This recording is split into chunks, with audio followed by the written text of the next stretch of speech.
Well, thank you very much, and I want to thank Congresswoman Custer and Congressman Ginta for taking leadership role in this epidemic. This is something that has gone across the country. We have seen huge rises in the Northeast and across the Midwest, but this is something that is not immune from any one of our districts.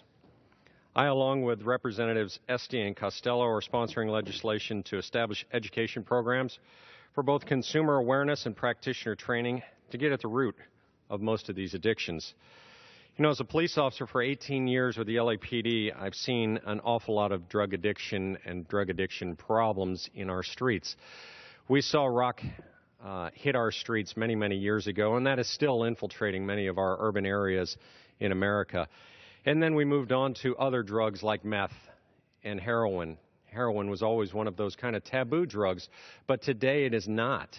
We've seen a lot of the kids that get addicted because they got a sports injury, they've got some other issue, that they've gotten a prescription drug, and they've moved on from the oxys when they've run out of these opioids that have run out, and they've moved on to heroin.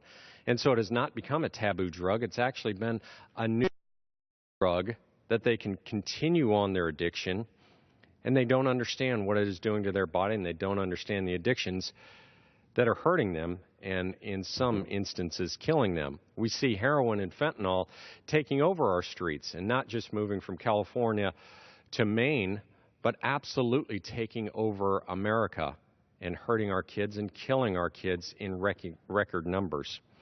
My wife is also a NICU nurse, and she's been a NICU nurse for about 20 years, and she's seen the effects of little babies that have come in and are now addicted to these drugs and are addicted to heroin.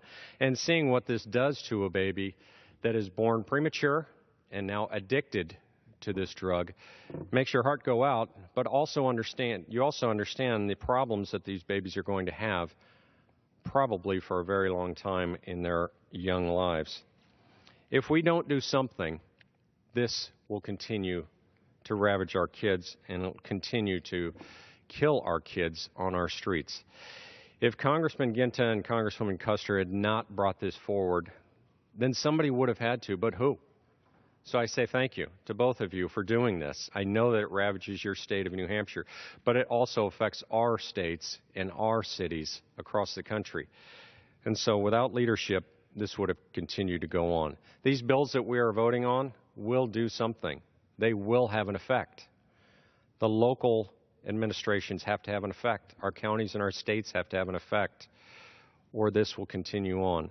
So I say thank you, and I encourage everyone to vote on these, and I yield back the balance of my time. Well, I want to thank the gentleman.